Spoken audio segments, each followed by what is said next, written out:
राजा के भेजल ढोमी आखी करो चला में बउआ के छुपा दियो गोसाई कुंड में चल जाओ कन को देखार नहीं रह दे जल्दी जाओ। अब एक बार भैया जाओ जल्दी जल्दी कर जाओगे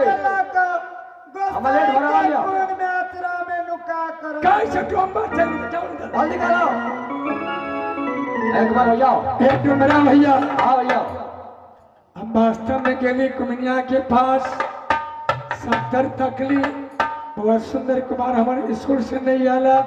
तो कछ आगे आगे जाए छे नहीं आ हमारे सुंदर कुमार यार तो सुबह घर में नहीं आया नहीं आया एक बार भैया हाँ अगर सोच से घिर निकले घिर निकाले तो वही टेर कर पड़ेगा कथी करला चाहे छा तो एक बार भैया अगर दूर में तो घर तलाशी कराओ डुमरा भैया हाँ भैया अरे हम जात के पंडित आने के कुम्हार छी तो एक सबसे नीच जात डोम छ तोरा फैसला से हमर गोसाइयो घर छोड़ तै लगे तोरा हम प्रणाम कर छी गोर लगे छी तू जहिना एलो तहिना लौट कर चल जा कया राजा साहब के सुंदर कुमार नहीं है से क्या हो तो घर तलाशी कराओ ई राजा के भेजल डोम नहीं माना अब हम करब की ए डुमरा भैया अगर तुम नहीं माने छा तो घर तलाशी का कर बोलता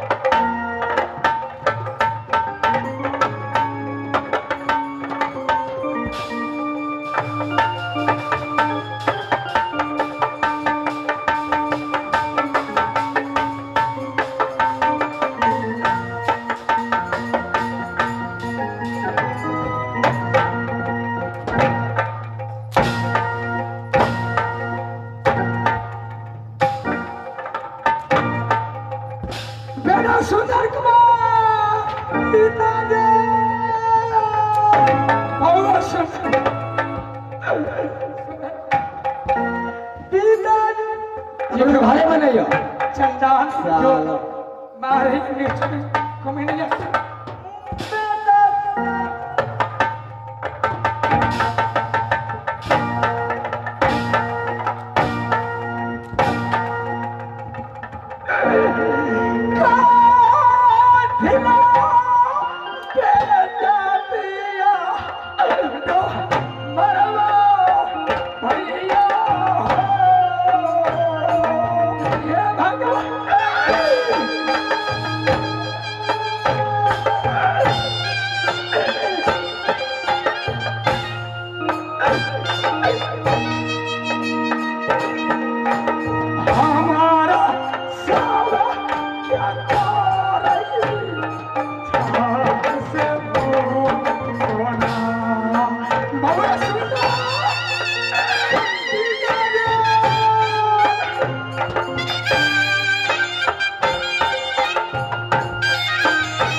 बेटा प्रेम की चंडाली बेटा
चंडाल के रात में दोनों प्राणी नहीं रहे जेना बहुत सुंदर कुमार के पिट्ठी के खड़ा तीनों प्राणी की खिचड़ो गंबा पुत्र के राज में रहना पेड़ थे अपना कुमिनिया कुमिनिया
प्राण तेज देवे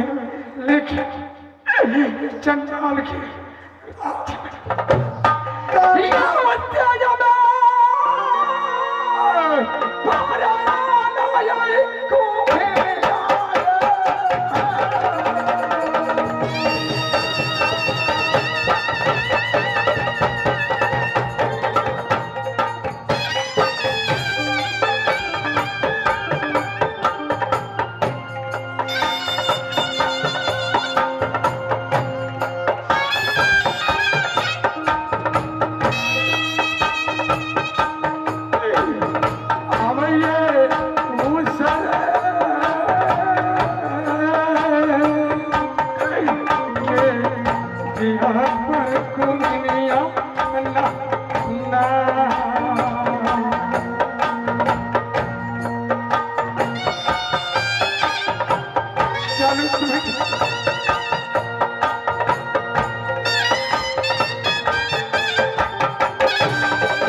अब ये पीछे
बालक के तो